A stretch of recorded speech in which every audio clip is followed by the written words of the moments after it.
What's up, guys? Welcome to M2M Coverage. We sit here amidst the return of the NBA in Orlando. Games are going on as we're speaking right now. We just watched the Pelicans lose to the Kings 140 to 125. And if you've been seeing our story react, you know we've been following the Pelicans pretty closely, Kevin especially. We're all Pelicans fans here, but things are not looking good for the New Orleans Pelicans. So first, we're just going to react to this game, and then we'll talk more about life in the bubble, how the NBA restart has been going as a whole. Kevin, I know you're itching to talk. Initial reaction to that stinker the Pelicans put up against the Kings. You know, I don't understand how every single team just suddenly turns into 3-point monsters when they play the Pelicans. Bogdanovich had his career high against the Pelicans. Like really, he seemed to not miss a single shot throughout the entire game. The Pelicans' offense was there, but defensively, we did not exist. Like we weren't getting rebounds.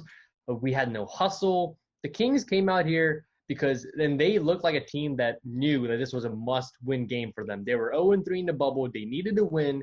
Whereas the Pelicans love to get our hopes high, right? They gave us a glimmer of hope by beating the Grizzlies, and then they throw a stinker like this. You know, I was very optimistic throughout this entire bubble, even after the loss to the Clippers, that the Pelicans have a good chance at making that play-in. But now I am very doubtful because the Suns are on the rise, the Blazers are playing very well, and even though the Spurs have lost their last two games, they are also looking very good. Yep, I think the Pelicans' hopes are very bleak right now. Blazers, you said, are looking great. Just going off of that game, people are complaining about Zion not getting enough time. I mean, they ramped up Zion. He did have more minutes. He scored 24 points.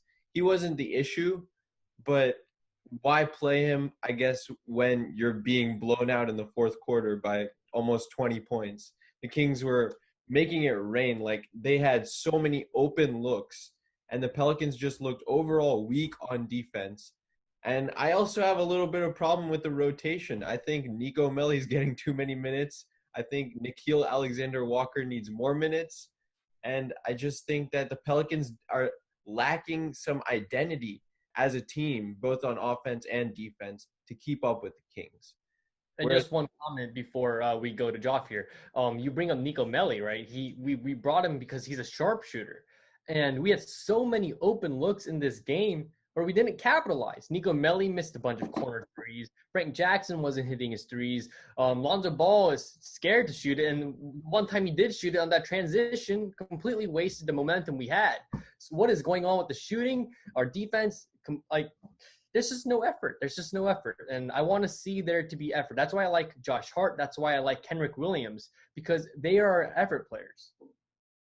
yes, and a good friend of mine usually says this when he sees NBA players missing open shots. Milan, he was on the show a couple episodes back, but he says you're in the NBA, you're getting paid to make open shots, and the fact that these guys are missing wide open shots consistently, like not even just like one open shot, but multiple open shots, is horrible. But yeah, Geoff, you haven't gotten to talk. How are you feeling? I'm really depressed. I had such high expectations for the Pelicans, and then they managed to disappoint me every single time, like other New Orleans teams. You know, I would like to go back to the rotation. What was Alvin Gentry thinking? All right, it was a 3-point. We were at a 3-point deficit, right? We had a lot of momentum. Then Alvin Gentry takes out Lonzo Ball and Drew Holiday, and he puts in Frank Jackson and Jackson Ace. He put in a bench players. I have no idea what he was thinking. It makes no sense to me. And even if you make it, we don't deserve to make it whatsoever. The Blazers and the Suns, they're playing. They're amazing right now, especially the Suns. They've surpassed all expectations. And if the Pelicans make it, I'm going to be pissed because we really don't deserve to make it. Yeah, I think it's all a matter of effort and energy, and in the bubble, especially without crowds, without home field advantage, the Suns, Blazers, Spurs, wherever you look, Kings, even Kings today, they're giving more energy and effort than the Pelicans. Especially Devin Booker with that Clippers buzzer beater. That was a great Hmm. buzzer beater, by the way. But that, I mean, I 100% agree with Jeffrey here, right? Um, as much as a Pelican fan I am, I don't even think, I mean, I really don't think we should even make the playoffs because like I know in previous episodes I said we could probably steal some games from the Lakers, and the Lakers are looking bad right now. But we're gonna get swept by the Lakers. We're gonna get swept by any team we play in the playoffs. This team is absolute garbage right now. The Phoenix Suns deserve to be in. The Blazers deserve to be in. Even the Spurs. Heck, it should be those three fighting for those final two spots. Memphis, trash. New Orleans, trash. Sacramento, they're lucky they played New Orleans Pelicans because they were trash too. I mean, Phoenix came in here at the very bottom of the race for eighth, right? And now they're beating teams like the Mavericks, and they had an amazing win the other day. I mean, they're also, as we're talking right now, beating the Pacers, a really good team. And while the Pelicans were given the easiest schedule, a cake schedule, and we cannot capitalize. It's absolutely disappointing. And honestly, I question why they even play Zion. Like, if you're gonna be like so careful about Zion and you're not even here to win, why even play him? Why even play him? There's no point. Yep, there's no point. The only point of us making the playoffs this year was maybe get Zion some playoff experience, but we don't deserve that playoff experience. I'm with both of you on that one.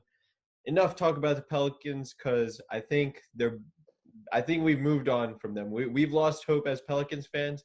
Let's move on to some of the teams that have looked stellar in the bubble. We mentioned the Blazers and the Suns. We talked about them. The entire Western Conference is looking really strong right now, with the exceptions of Lakers and I guess Jazz maybe. But otherwise, I think the West is looking really competitive. What team are you looking at in the Western Conference, Geoffrey? You know, the team I'm looking at right now, OKC. They're not Dennis Schroeder, and they've been playing amazing. Chris Paul, he's one of the most valuable players in the NBA. And honestly, who do they play? They're the sixth seed. They're going to play the Rockets, maybe. I think they might be able to beat the Rockets or the Nuggets. You know, Now I'm impressed by the Oklahoma City Thunders. I'm a Rockets support. I'm a Rockets supporter. I guess I've been following the Rockets the past few days, and I don't think OKC would beat the Rockets in a series, just because I think the Rockets are also looking pretty strong right now in the bubble, and I think they're gonna destroy the Lakers tonight. But yeah, you're definitely on the ball there. OKC did beat the Lakers yesterday. AD and LeBron didn't play as hard or as much as they probably would have in a normal game. But I like your take with OKC there. Kevin, how about you? Yeah, I'm actually going to go back to the teams competing for the eighth and ninth seed. I'm going to go with the Trailblazers, right? So when we talked about the Trailblazers coming into this bubble, they had the toughest schedule, right? The remaining schedule are the Nuggets, Clippers, 76ers, Mavericks, and Nets. Those are four tough teams. And even the Nets, I mean, they surprised with the biggest upset in 27 years in NBA history against the Bucks. But they have been playing lights out. Dame Lillard and CJ McCollum are stars, but also Yusuf Nurkic, he's playing his mind out. And also Josh Collins back in that lineup. They're looking really good. And, the 76ers is on their schedule, but 76ers are floundering right now. They lost Ben Simmons out for indefinitely because dislocated kneecap. And that's going to be probably a 6 to 8 weeks that he's going to miss. The Clippers have looked beatable in the past few games. We thought the Clippers were going to be unbeatable after they destroyed the Pelicans, but I think it was more of the Pelicans being bad than the Clippers being amazing. And the Nuggets are also beatable. So, I actually think the Blazers can finish maybe 4-1, maybe 5-0, but probably 4-1 with their last 5 games. And I think that they had the best chance to give the Lakers a challenge in the first round. The Lakers haven't been looking the greatest. And if a team like the Blazers can make the playoffs, dude, Dame literally can scare some Lakers fans. That's for sure. Yeah, and even in the one loss that Portland has had, it was against the Celtics. Dame looked so good in that third and fourth quarter. He was making every single shot left and right. And then who is this Gary Trent guy? He's draining threes like there's no tomorrow. I like the Blazers too. I think Nurk is back. They were in the Western Conference Finals last year against the Warriors. They did get swept, but they got there and they beat the Nuggets to get there. So they are a team with experience. They are a team that can give some other teams some scares. And I like both of your picks for which teams are surprises in OKC and Portland.